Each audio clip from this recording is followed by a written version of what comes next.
Alright, today we're doing overhead. As you can see, we got the line poles all set in place. Today we'll be putting crossbands and hangers up and then eventually putting the overhead wire on. We have Andy here to show everybody how to do it.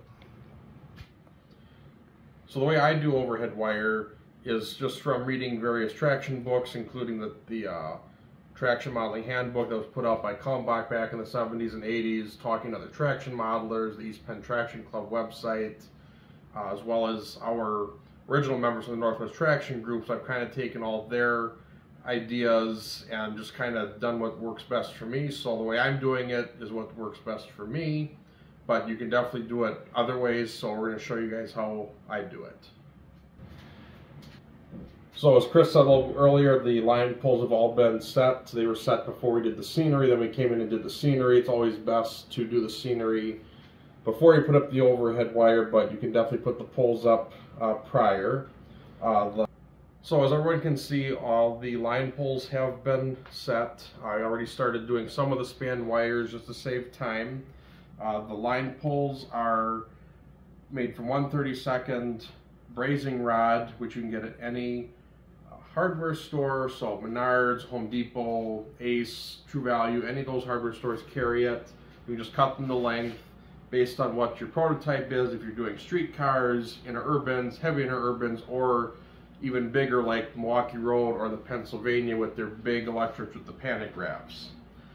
Going for the poles with the cross arms, which are down here, those particular ones are made by Soidam. Others guys have made them from scratch, just taking brass rod, drilling holes, and then making the cross arms. But these particular ones are from Soidam, which you can find secondhand. They can be more expensive, but they are very nice. So for doing the span wires, we have this nifty tool that our friend and fellow group member Mike Slater made.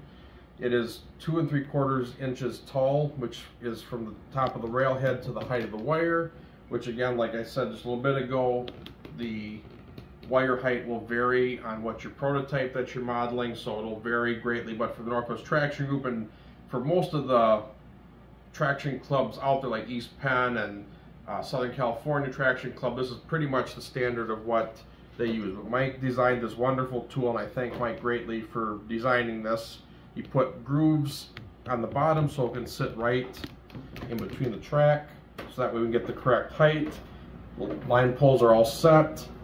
So I just take the wire and I push it onto the top of the tool, and I raise it up just a little bit to account for the hanger that's going to be soldered in place eventually once we get to that stage. So you then wrap the wire around the line pole.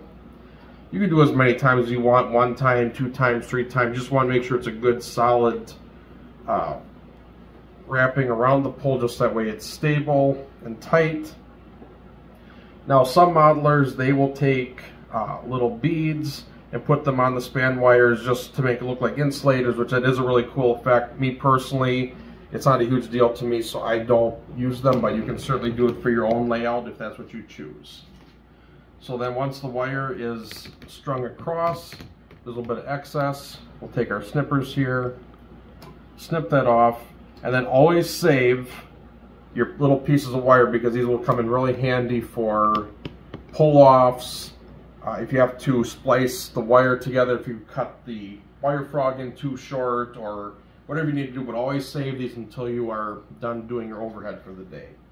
So then we take our wire here, our tool, make sure that the wire height is about where we want it. And then once we're done with everything, I'm going to come back and we'll solder all the span wires to the poles just to keep them solid as well as make a good electrical connection. So now we'll just continue moving on down the line. So now we'll continue putting up the span wires.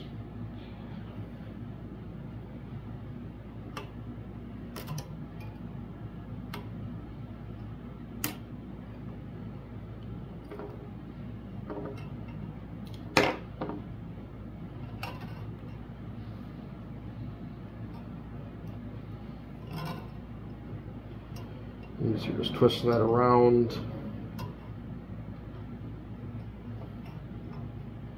And again, this will all be soldered once it's all done. And again, make sure you save these scraps until the end. And as a side note, the wire that we're using is either 26 gauge or 28 gauge phosphor bronze or nickel silver wire. I don't have a specific preference for either. Both work well. We're using nickel silver tonight because that's the roll I happen to grab. Otherwise, I've got plenty of wire in both nickel silver and phosphor bronze, but this is what we're using tonight. Which would be prototypically correct for the TMERNL, as their overhead wire was chromed. Electric.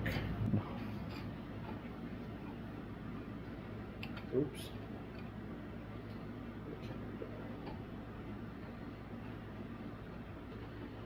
Just tighten that as such. Wrap around again.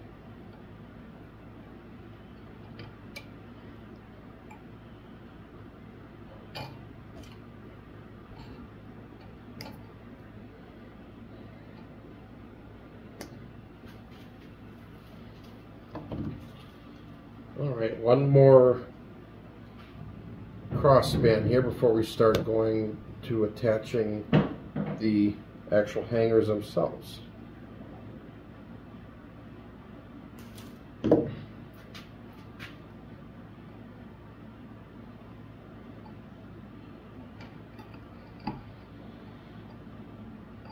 And I know that I'm making this look really easy. Trust me, it is easy for me. But it did take me quite a few years to get to the point that I'm at. So if you're doing overhead wire and it's not working out for you, just take your time, put it to the side and come back to it. Because trust me, if you just keep practicing little by little, you'll get really good at it. And you'll have perfect overhead wire in no time if you really work at it. There's nothing more impressive than running your trains with live overhead wire. Okay. So I'm just going to double check the height.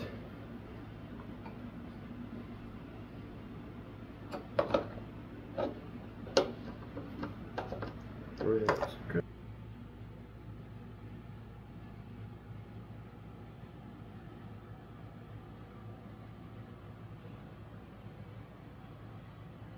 If everything isn't the exact same height, it's okay too, because just like prototype, things moved up and down, things would flex and move around, so don't worry if things aren't perfectly the right height exactly, because it'll still work. Okay, so that's all the span wires.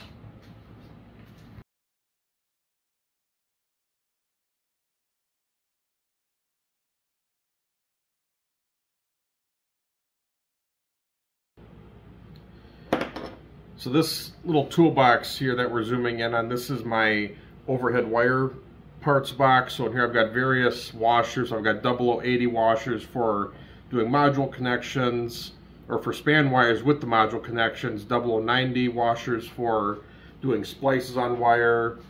These are hangers for doing pull-offs.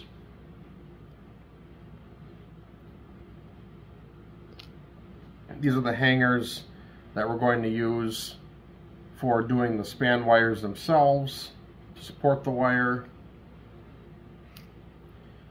These are the wire frogs, so at track switches. These are if you want to do a crossover, and these are adjustable.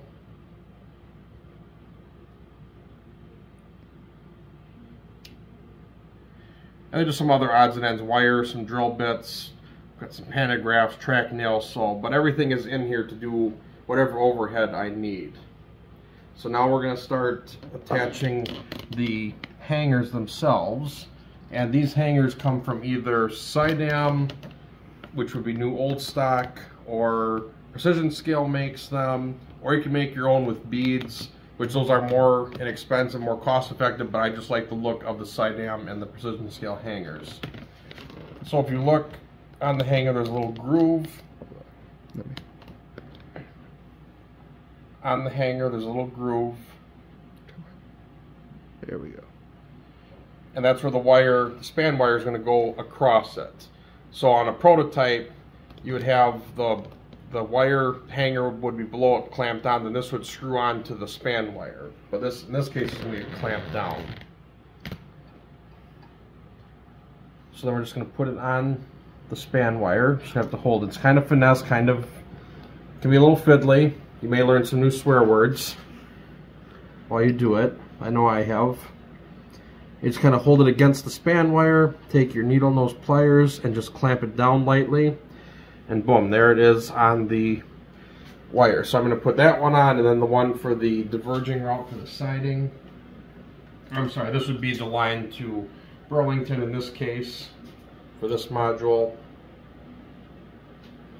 So again, it's the same process. However, this is on a slight angle, so you don't want to put it on completely straight, because otherwise it will not sit right with the wire. And sometimes with these hangers you have to open them up a little bit. There might be a little bit of flashing because these are not perfect by any means. You just clamp it down, and it's going to fall like that, or it may fall off again, but again, just take your time. So just put it back on, and again, obviously we're going to come back and solder everything, but right now we're just trying to get everything set.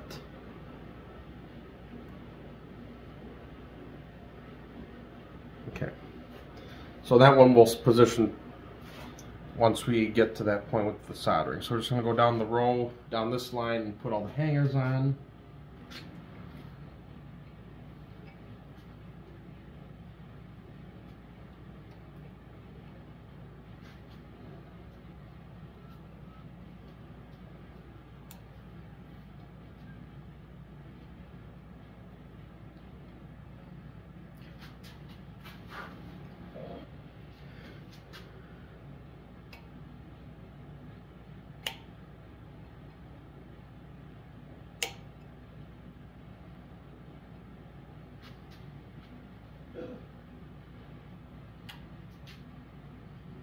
Always just check your hangers that they're free of any flash in the groove.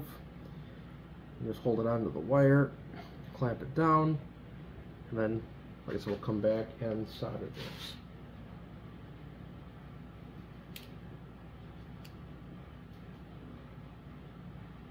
So this has got a little bit of flash in it, so just going to open that up with the cutters.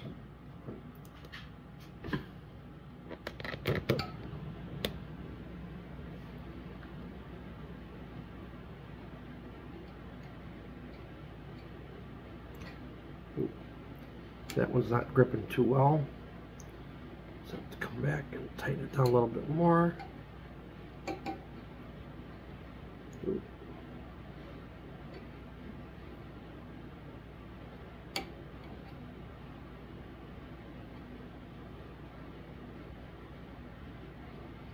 Okay, this one's going to be difficult. Okay. Yeah, if you're just hanging on there too, don't worry. So we'll come back and resolder. But the point is, at least get them up there and ready.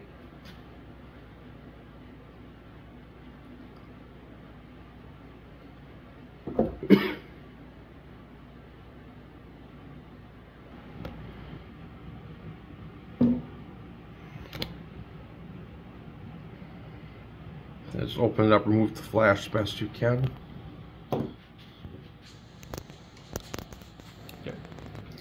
So now we're going to start soldering the hangers onto the span wire. So I've just got my little tool here underneath, just making sure that the wire is the correct height then. A little bit of flux on that hanger. And you just want to go in real quick, don't dwell on it with your hot iron. And boom, there you go. Perfect solder joint. And a good solder joint will be very shiny. You don't want a dull solder joint, because it will not hold, because you need to remember there'll be a lot of tension on these wires once everything is all together, so you want to make sure that nothing's going to break. So I was having problems with this hanger a little bit earlier. Might just have to hold on to it very carefully. Let's see. At least we got the one hanger on, so it's good.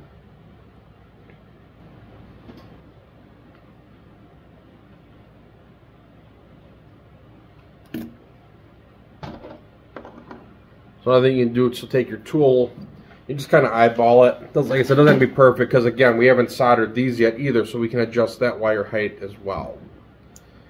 So I'm going to take my handy dandy needle nose. So we'll hold that kind of at an angle so it goes with the track. Just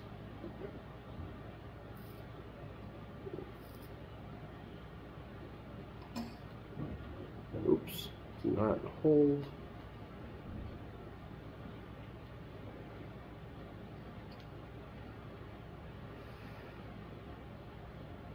Okay.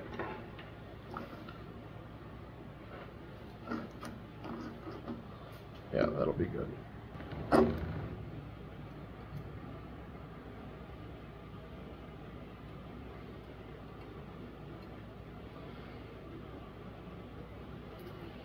Here we're just going to kind of eyeball it.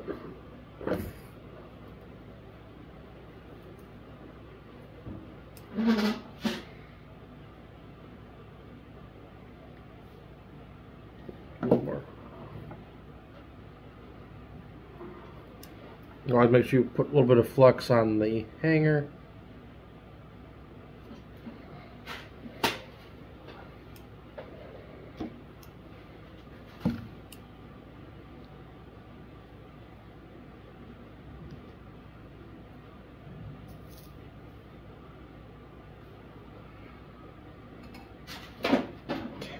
Should be good with that. So we're just going to do the same process the whole way up the double track, and then once we get these put on double track, we'll go over to the single track and put those up.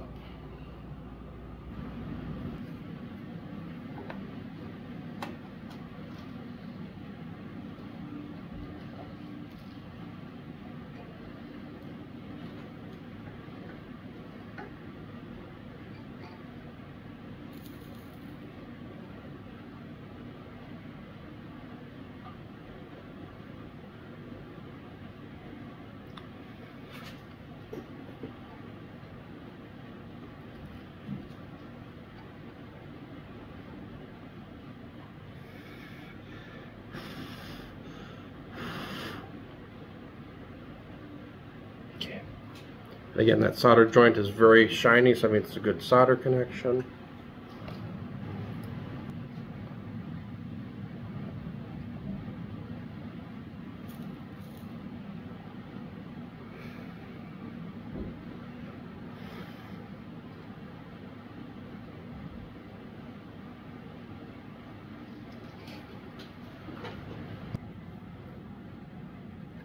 So why didn't we do it right the first time, Andy? This is the first time. No, it's not.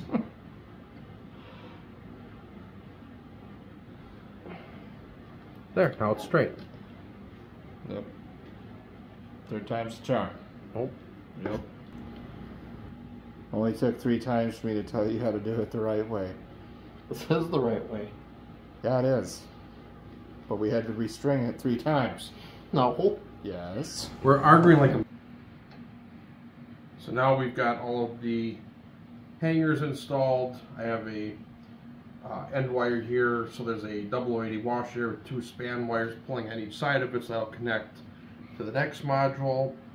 So I've got the trolley wire in that washer holding it up. So then I put a little bit of flux already on the hanger, a little bit of solder on the iron.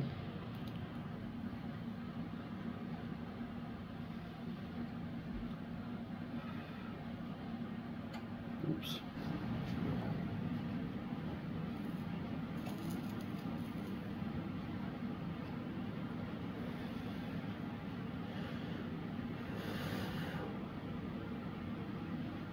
Try to be steady with so it can cool off.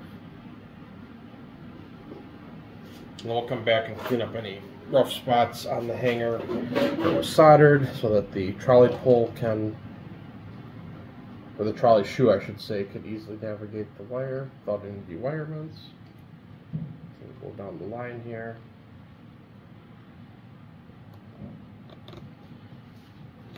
So one thing with trolley wire versus pantograph wire, the trolley wire needs to be centered over the, it has to be over the center line of the track. On straightaway, on curves, you want it to be halfway between the midway, the middle, and the inner rail, so that way the trolley pole can go and follow the wire. If it's over the center point or over too far, you can lose the trolley pole. Now for these curves, these are wider curves, these like 15-inch radius curves that we're doing here. It doesn't matter as much on these, but if you got anything tighter, you definitely want to make sure that your hangers and your trolley wire are not over the middle point of the track. So just hold that until it cools. That's a little bit of rough spot on it. We'll come back and clean that up with the file. Got enough solder on there.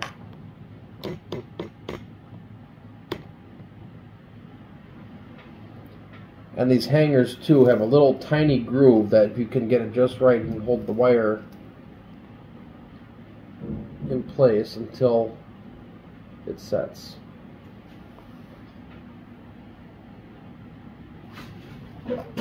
That one's not good yet, because it's just, you want the hanger to be perfect over the wire, because if it's overhanging it all to each side, it can cause dewirement. You do not want that.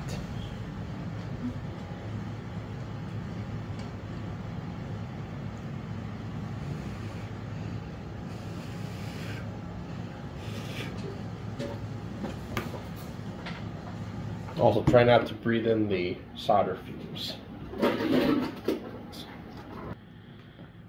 Alright, so at this stage, all the overhead wire is put up on the main line passing siding. Still have to do the branch line, but at this point we're going to cut in this wire frog for going to the siding.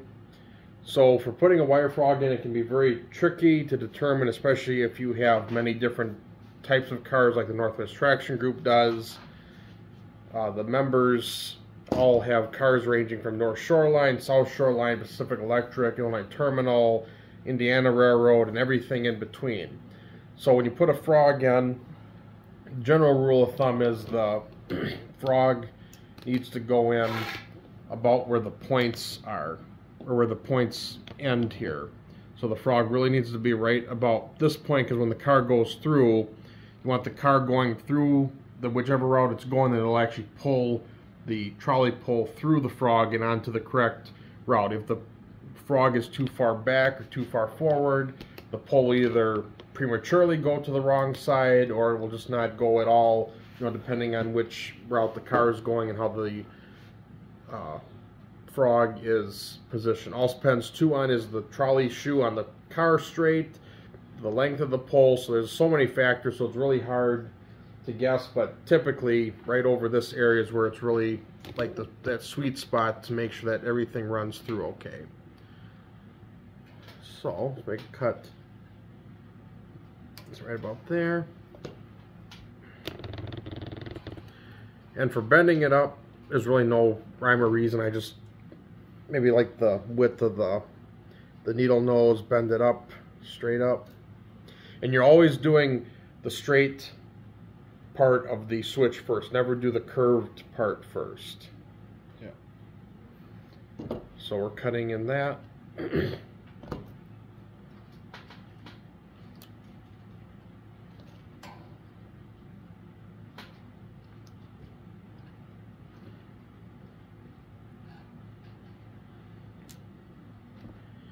And the frogs that we're using are old Sidam wire frogs.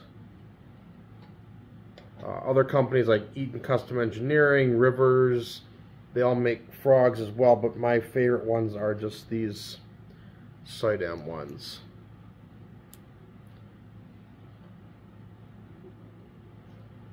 What's wrong with that?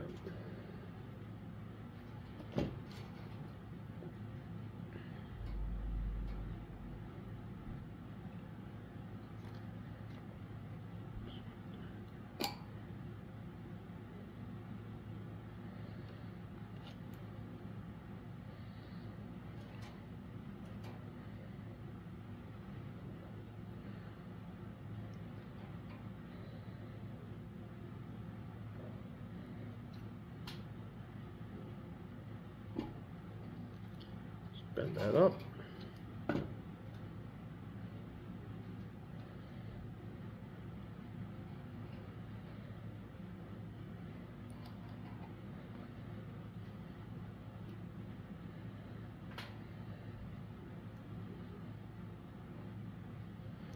And there you go.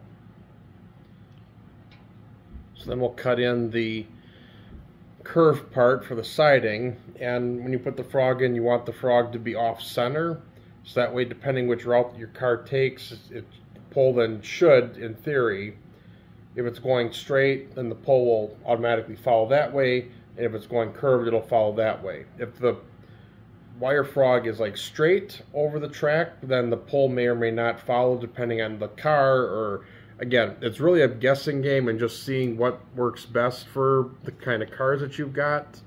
So, I mean, there's been many frogs that I've installed where I've had to take them out and redo it 2 or 3 times just to get it right, just because you want to make sure that you do have really good, smooth operation, because otherwise, overhead operation is not fun if you have constant dewirements.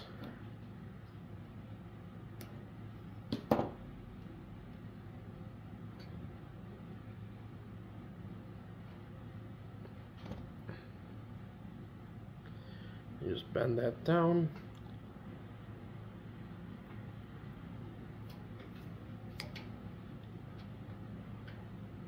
That should be pretty good.